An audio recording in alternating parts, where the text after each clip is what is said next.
অত দূরে যাই না চলে, সোনার শকুন্তলা বুকে পেতাম আমি। আংটি থাকুক না থাকুক তার আঙুলে, যেতাম না কখনো যে তাকে ভুলে।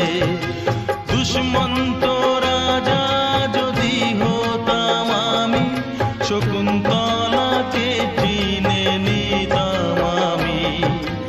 আংটি থাকুক না থাকুক তার আঙুলে, যেতাম না